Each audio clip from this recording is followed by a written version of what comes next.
Pero ano, hindi nag-guit-guit na yung pangit. Parang may stretch mark. No. Stretch mark.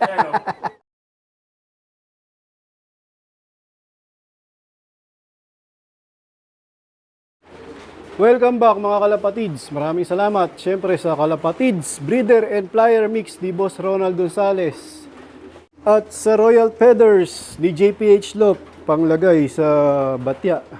Pang selbat mga kalapatids, pampaganda ng balahibo. At sa Metacol ni Renz Gomez Teddy Bird. To tamang-tama sa panahon ng taglugon, pampaganda din ng balahibo to mga kalapatids. At yung Tolome 5-in-1, naubos na nga mga kalapatids. Yun, tamang-tama din sa panahon ng tag-ulan ng Tolome 5-in-1 dahil natural antibiotic siya. Para sa sa respiratory yun mga kalapatids. Biglang umulan dito, nagbago yung panahon. Ayan, dapat magpapakawala kami. Ayan na nga, naka-ready na sana yung mga young bird namin. Kaya lang, di na muna ako magpapakawala. Kasi nga pagka ganyan umuulan mga kalapatids, ang hirap magpapasok ng mga ibon.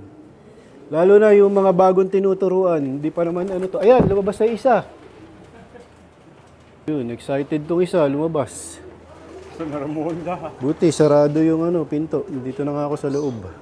May nag-comment nga dati, may nabasa akong comment. Dapat daw, paliparin ko kahit umuulan, kahit daw malakas yung ulan. Para sa akin, pagka gantong edad, mga kalapatids, hindi ko pa sila sinasanay sa ganun. Siguro pag malapit na yung yung training, o yung club training, tsaka pagka medyo may edad-edad na sila. Tsaka pagka buo na yung team ko, mga kalapatids. Sa ngayon, hindi pa sila buo.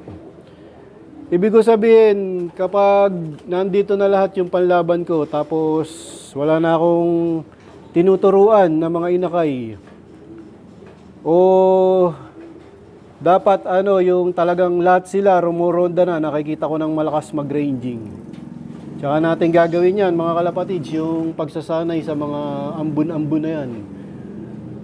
Madali lang madali lang gawin mga kalapatids. Sa ngayon, kumbaga malayo pa yung karera, hindi dapat namin sila minamadali. Hanggat hindi sila kompleto, o nakukumpleto hanggat may tinuturuan pa kami mga kalapatids, ang palipad namin laging yung mainit yung panahon. Hindi nga kami magpapalipad ng ng gantong umuulan. Unang-una, nga yan, ang hirap magpapasok ng ibon. Tapos pwedeng yung sa tagal nilang pumasok, tatambay sila sa labas, mababasa sila ng ulan. Mabababad sila sa ulan. Hindi katulad pagka yung talagang nagre-ranging na sila o yung kompleto na sila, tsaka yung talagang napaparonda na, yung madali sila mapapasok. Kahit palabasin ko sila ng umuulan, okay lang kasi mapapapasok ko sila agad. Ang iniwasan ko yung magtambay sila sa labas tapos mababad sila sa sa ulan. Pagka ganitong mga bata pa, siyempre, iningatan ko yan para hindi sipunin. Sa ngayon, maayos yung kanilang kondisyon. Ayun, kitang-kita. Mapuputi yung kanilang mga ilong.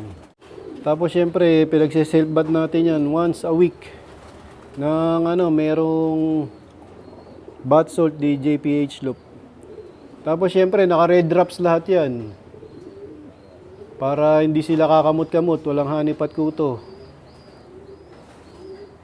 Sa tingin ko isa rin sa mga dahilan yung hanip at kuto, kaya nagkakahawa-hawa ng sakit yung ating mga alagang kalapati. Kasi pagka yung merong may sakit na ibon, yung kuto niya ay kinagat doon sa walang sakit. Yan lang yung opinion ko dyan mga kalapatids. Kaya mas gusto naming walang internal tsaka external parasite yung aming mga alagang kalapati. Sa ngayon nga, pahinga muna kami sa pagpaparonda. Dito muna sila sa aviary. And dito muna sila lahat. Wala sila dyan. Kung gusto nilang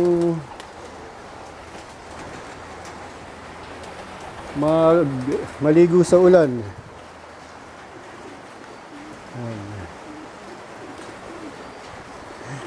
JJBK, mga kalapatid, so, di na nagtatrabaho. Puro red drops na lang inaatupag. Oh.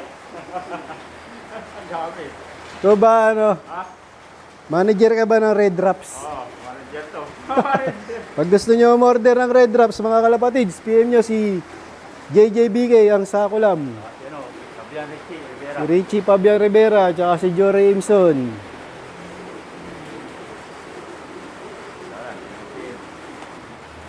Dito nga mga kalapatids na papaligo namin to sa ano, o napag self bath namin to, kaya iilan lang yung mga lumalabas para maligo sa ulan. Pero okay lang yan. Ito sigurado maliligo to, bagong ano to. Ito yung bagong hiwalay. Ayan. Galing sa breeding to mga kalapatids, tsaka yung kay Master Pog yan. Mga ano yan, mga sabik sa ligo. Yan, pag nagtuloy-tuloy yung ulan, maliligo yung mga yan. O, dito sa mga breeder namin dito sa Ibunan, mga kalapatids, halos baklas na nga yung iba o pinaghiwalay na namin. O pinagpahinga na namin. Ito na lang yung mga natitirang inakay. Ito kay pareng Russell to, mga kalapatids. Bali tig-isa kami dyan. Nandun yung isa. Konti na lang. Si ano, yung anak ng Grisel, hindi nag-Grisel. Checkered ang inanak. Tignan mo nga kung ano, kung may singsing yun, baka nakalimutan kong singsingan yan. Check mo isa-isa. Tignan mo kung malinis yung inakay. Ayan, pinapacheck ko kay JJBK. Ayan, kitang-kita, malinis yung inakay. Pagka-checker to. Ha? Ang ganda ng pagka-checker. Galing ano, may pied na pag ano. Ayos, anak ng ano yan. Sa Grisel kasi galing yan eh. Yung tatay. Tignan mo, check mo yung mga inakay, baka basa yung pugad.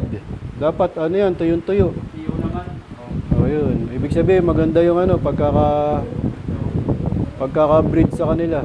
Tsaka yung mga ano, yung mga saluhan ng dumi, dapat ano yan, hindi basa. Ay, tuyong-tuyo yan, mga kalapatids. Ito, dalawang barako, ito yung hinugutan namin ng singsing, mga kalapatids. Ayun. Ayos din, maganda rin. Ang lalaki, pares barako. Kakaibagay po doon sa dalawa. Ha? Ang laki. Barako yan eh. Ito, pa-poster din namin to mga kalapatids. Lahi ito nung ano. Kanino ba to? Kay Idol Saldi Garcia to. Anak to nito. Kapatid to nung nandito mga kalapatids. Pina-poster namin. Oh. Ito, nakapanlaban yan. Ano nga yan? Dito nga galing yung singsing yan. Pinagpalit mo. Di ba? Pinagpalit ko. Nung pinalit ko, medyo malaki na to. Kaya ano, yung parang napuwersa yan sa pagsisingsing. Kasi yung dito sa ano, dito sa singsing niya dito sa ano, atag dito, inner, medyo malaki na nung nasingsingan yan. Kaya nangyari sa pakpak niya, mga kalapatids. Ayan, pumangit. Ayan, ganyan na nangyayari pagka Sobrang stress. yung nasasaktan yung inakay pag may hindi kapag ano, merong hindi magandang nakaraan yung inakay sa balahibo nyo makikita. Ayan ang nangyari. Kaya ano, sa susunod, iiwasan na namin ano, magsuksok ng medyo malaki na yung inakay. Ano ba magandang pangalan nito? Ito yung ano, pinagtutukan ng nanay yung balahibo niya, mga kalapatids. Ano, pamoster. Pero maganda yung pakpak niya. Kasi hindi naman napuruhan yung pakpak niya. Ayan, maganda. Yung mga balahibo lang sa ilalim. Pero ayan, mga tumutubo na. Ito patabo na yun. Parang naglulugo lang. Kompleto rin to. Kompleto na nga dito yun. Wala na yun. Pero ano, hindi nag-guit-guit na yung pangit. Parang may stretch mark. No. Stretch mark. Ano tawag yun? Baka stress mark. Ano. Stretch mark sa tao yun. Pideho. Pakabalit pa ka na sa guwit sa may pakpak ng apel. Dati meron ano. Ano yun? Lumalabas yun eh. Stress mark. Stretch mark, ano.